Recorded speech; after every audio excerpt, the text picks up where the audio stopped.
I'm Barbara, and my mom was barely more than a kid herself when she had me, just 19 years old.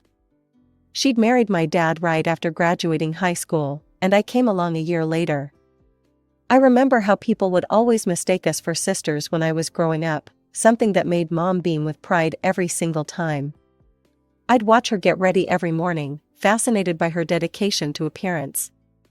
Even when money was tight, she never skipped her beauty routine. My dad would sometimes complain about the cost of her products, but Mom would just roll her eyes and say, "You married a beautiful woman, didn't you? Beauty takes maintenance." Everything seemed normal enough until I turned 10. That's when the fighting started, or maybe that's just when I started noticing it. The arguments would begin after I went to bed, but their voices would carry through our thin walls. It went on like this for months until one day, Dad just didn't come home. Mom sat me down on our beige couch, the one with the little wine stain that she'd tried so hard to hide with a throw pillow, and told me they were getting divorced. "But why?" I asked, my voice small and scared. "Sometimes grown-ups just can't live together anymore, honey," she said, but her eyes were already distant, like she was planning her next move. "You'll stay with me, and everything will be fine. You'll see." That's when the parade of uncles started. Mom would drop me off at Aunt Sarah's house more and more frequently, always with the same excuse, "Mommy needs some adult time, sweetie." "You understand, right?" I didn't understand, not really, but I nodded anyway. Aunt Sarah would try to make these visits fun, baking cookies with me or helping with my homework, but I wasn't stupid. I knew Mom was meeting men, trying to find my new daddy, as she'd sometimes say after a few glasses of wine. The first serious boyfriend lasted 3 months before he discovered Mom had a daughter. I remember overhearing the fight through my bedroom wall. "You've been lying to me this whole time," he shouted. "A kid? Really, Sandra?" "I was going to tell you," Mom pleaded. "I just needed to find the right time." "The right time was 3 months ago," he said, and then I heard the door slam. That night, Mom came into my room and hugged me tight. "It's just you and me against the world, baby," she whispered, but somehow, even at that young age, I knew that wasn't quite true. It wasn't us against the world, it was Mom against getting older, against being alone, against accepting that life hadn't turned out the way she'd planned. The revolving door of Mom's boyfriends continued until I was 16. That's when everything changed. She met Robert. He was different from the start. I still remember the day she told him about me, expecting the usual reaction. We were all at a restaurant, and Mom was nervously playing with her napkin. "Robert, there's something I need to tell you," she said, her voice shaking. "I have a daughter. Barbara is 16. I held my breath, waiting for him to make some excuse and leave. Instead, he broke into a genuine smile and reached across the table to shake my hand.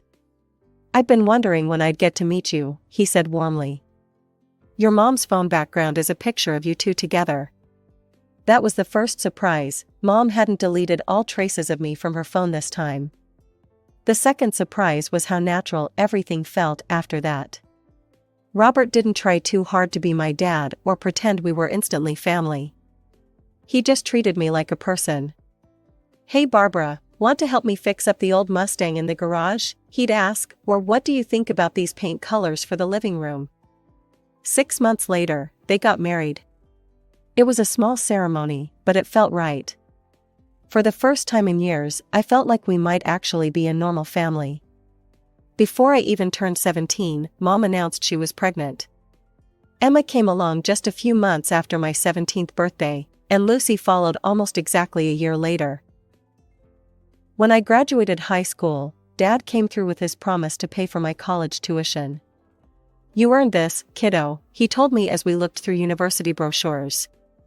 "Pick wherever you want to go." I chose State University, 3 hours away. By then, Emma was 2 and Lucy had just turned 1. Robert was an amazing father to them both. The first year of college was a whirlwind of new experiences, but I came home regularly to visit. That's when things started to shift. Every single weekend I visited, without fail, Mom and Robert would have plans. "Barbara, honey, you don't mind watching the girls, right?" Mom would say, already putting on her earrings. We haven't had a date night in ages, and you know how exhausting two little ones can be. But Mom, I was hoping to catch up with Ashley and Kim while I'm home, I'd say. We were planning to see a movie.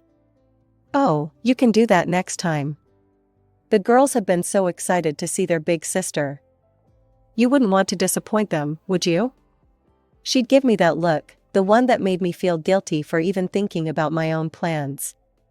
Robert would look apologetic, but wouldn't say anything. So there I'd be, weekend after weekend, making baby formula, changing endless diapers, and trying to keep two toddlers entertained. Emma was in her terrible twos, throwing tantrums at the drop of a hat, while Lucy was just learning to walk and needed constant supervision to prevent her from bumping into everything. I love my sisters, I really do. But I was 19, juggling a full course load, and my weekends at home had become exhausting babysitting shifts. Between the midnight feedings, the diaper changes, and the constant vigilance needed to keep two toddlers safe, I was more tired going back to campus than when I arrived. I sat down with Mom and Robert one Sunday evening after putting the girls to bed. I need to talk to you both, I said. I love Emma and Lucy, but I can't keep being the default babysitter every time I come home. Mom's face immediately darkened. What do you mean? They're your sisters. Don't you want to spend time with them? Of course I do, I replied, trying to keep my voice steady. But I'm also a college student. I need some time to see my friends, to rest. Every weekend I come home, I leave more exhausted than when I arrived. Robert nodded thoughtfully. She has a point, Sandra. Barbara is still young. She should be able to enjoy her college years. We could hire a babysitter for our date nights, he continued, placing a hand on Mom's arm. I know a couple of reliable people through work. I felt a wave of relief wash over me, but it was short-lived. Mom pulled her arm away from Robert. A stranger watching our children, she snapped. And Barbara, I can't believe you're doing this.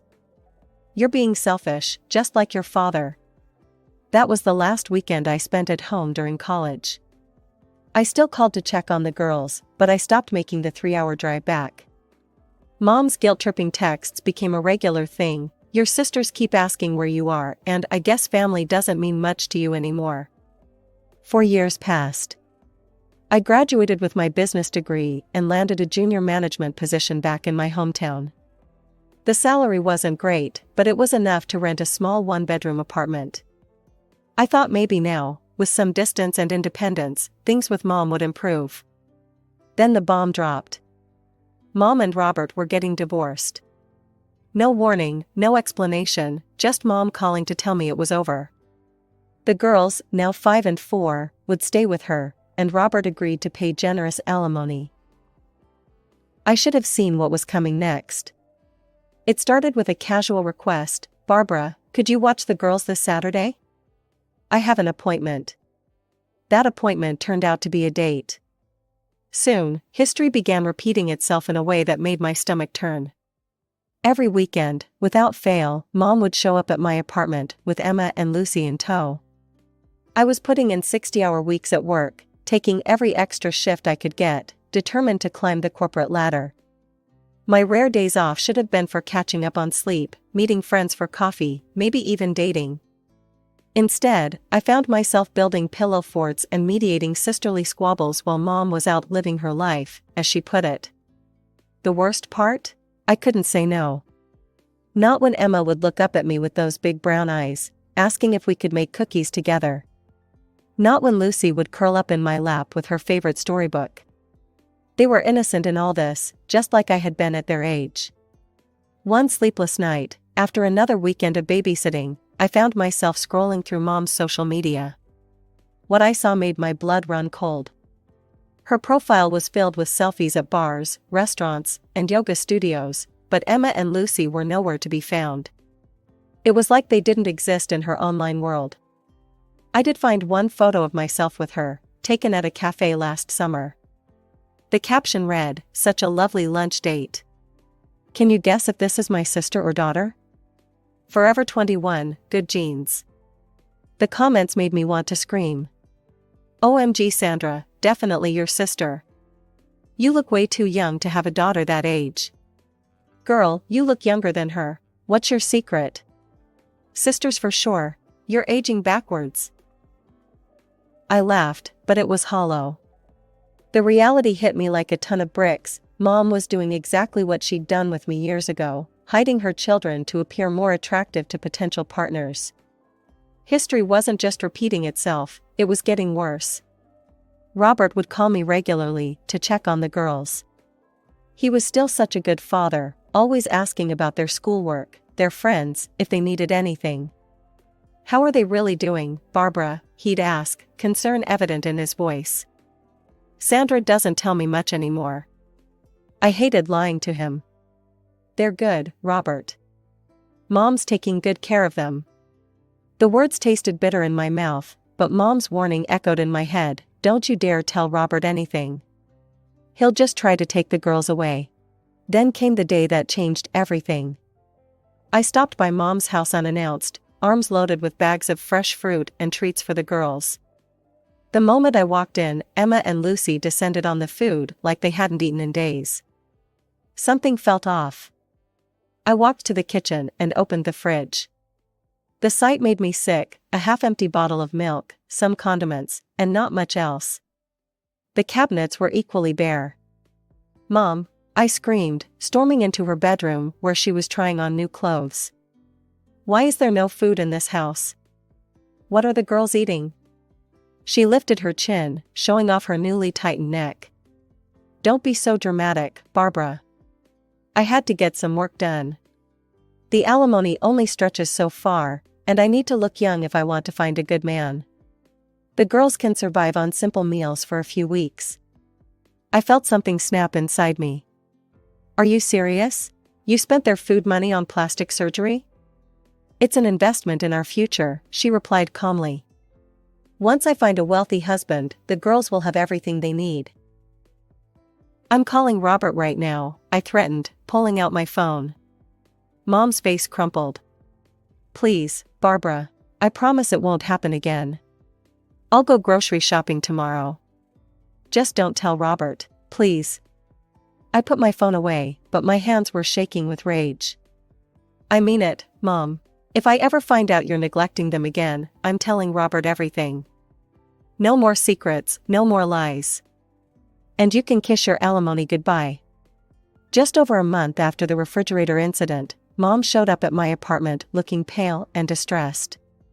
Her usual perfect makeup was missing, and her hair hung limp around her face. Barbara, honey, I need your help, she said, her voice weak. I have to go to the hospital for emergency surgery today. I need you to watch the girls for a few days. I felt my heart race. What's wrong? Are you okay? The doctors found something, she said vaguely, pressing a hand to her stomach. I need to go in right away. Please, I have no one else to turn to. What about a professional babysitter? I suggested. I can pay for one myself. Someone who does this full-time could. No, Mom cut me off sharply, then softened her voice.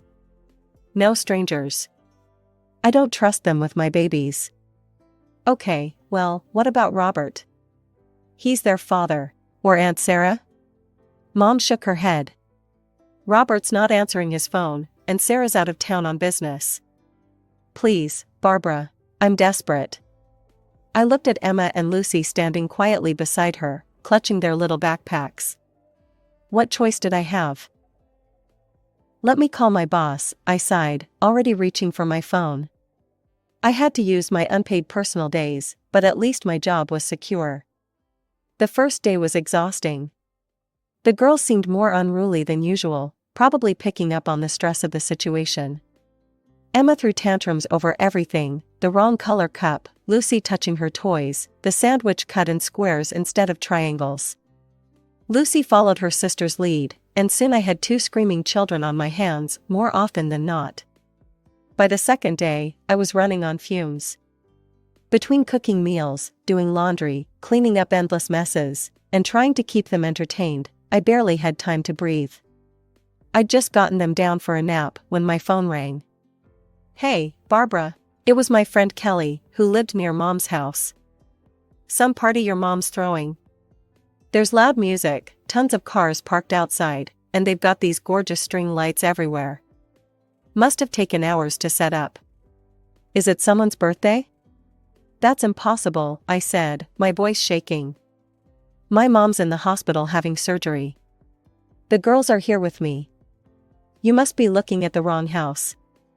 Barbara, I'm literally standing at my window right now. I can see your mom's red front door from here. The music is so loud I can hear it inside my house. There's definitely a party happening. My hands were shaking so badly I could barely hold my phone.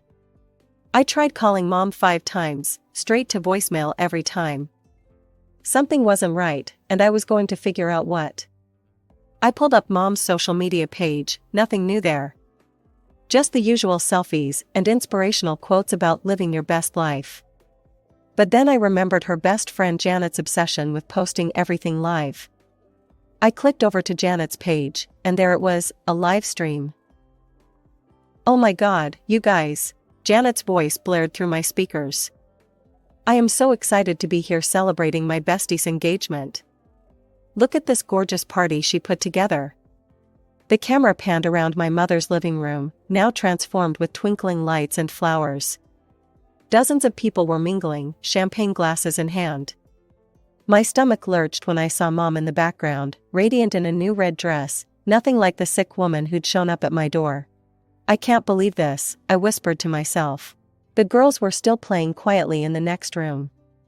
I needed to act fast. I called Aunt Sarah first. Sarah? Mom said you were out of town on business. What? No, I'm home. Why? I quickly explained the situation. Can you please come watch the girls for a few hours? I need to deal with something. Of course, honey. I'll be there in 20 minutes. Your mother's gone too far this time. Next, I called Robert.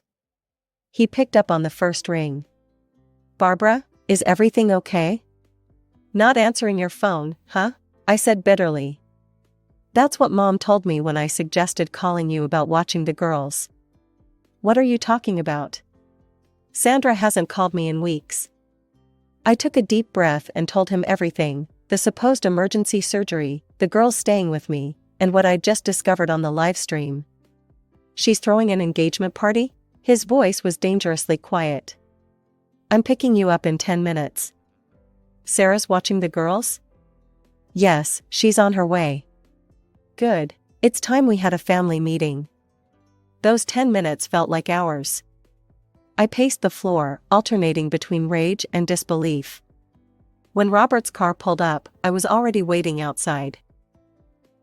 The drive to Mom's house was tense. Robert's knuckles were white on the steering wheel. I knew something wasn't right, he kept saying.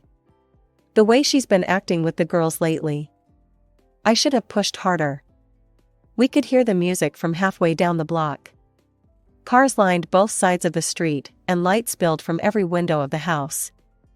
Robert parked right in the driveway, blocking in several other cars. Through the front window, we could see everything. Mom was in the center of the room, wrapped in the arms of a man I'd never seen before. He looked young, much younger than her. As we watched, she pulled him into a passionate kiss, while her friends cheered and raised their glasses. To Sandra and Mark, someone shouted. May you have the fairy tale ending you deserve. If they only knew what that fairy tale was costing her children.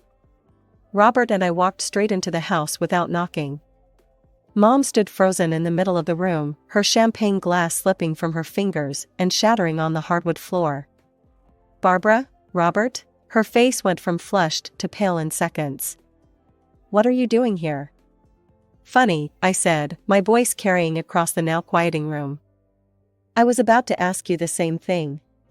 Shouldn't you be in the hospital having emergency surgery? The young man beside her, Mark, I presumed, looked confused. Surgery? Sandy, what's she talking about? Oh, you haven't met? I stepped forward. I'm Barbara, her daughter. The one she apparently didn't want to invite to her engagement party. Mark's face lit up, completely misreading the situation. Your daughter? Sandy, why didn't you invite her to our party? This is wonderful. He extended his hand warmly. I've been so excited to learn more about your life. Oh, then you're going to love this, I said, pulling out my phone. I pulled up a recent photo of Mom with Emma and Lucy at the park, one of the rare ones she hadn't deleted. Here are your future stepdaughters. Emma's 5, and Lucy's 4. The color drained from Mark's face. He turned to my mother. You have 2 more children? Small children? Mom stepped forward, reaching for his arm.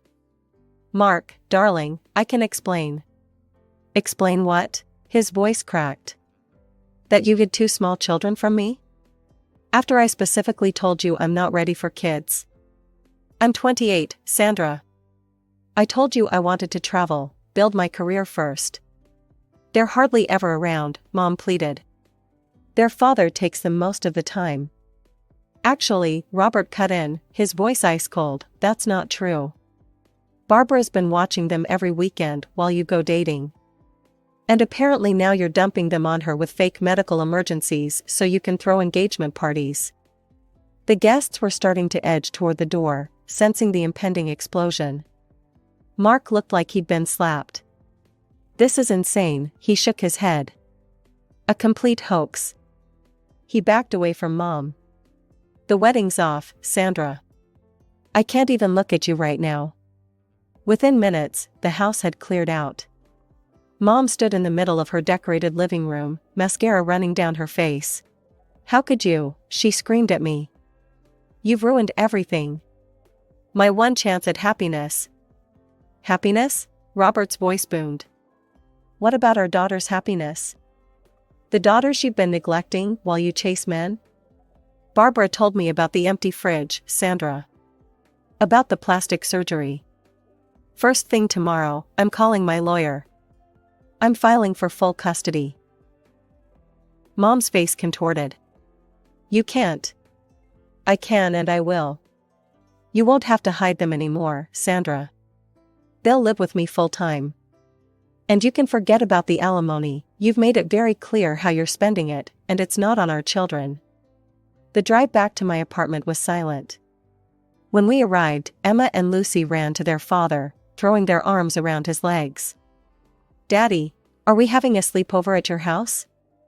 Robert knelt down, hugging them close. More than a sleepover, sweethearts. You're going to come live with Daddy now. The girls cheered, and my heart broke a little. They didn't even ask about their mother.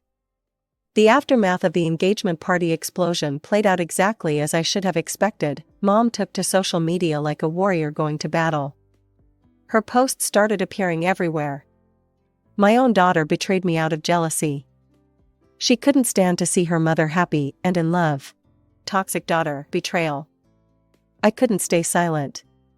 Under each post, I left simple, factual comments. You told me you were having emergency surgery while throwing an engagement party. You spent your children's food money on plastic surgery.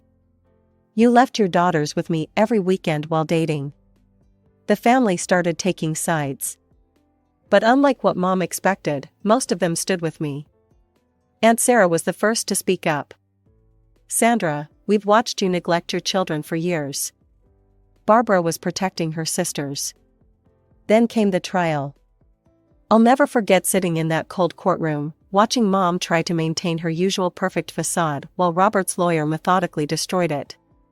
The financial records were damning, page after page of expenses laid bare on the projector screen. $5,000, Botox and fillers. $8,000, breast augmentation. $3,000, laser treatments. $2,500, personal trainer. $1,800, designer clothing.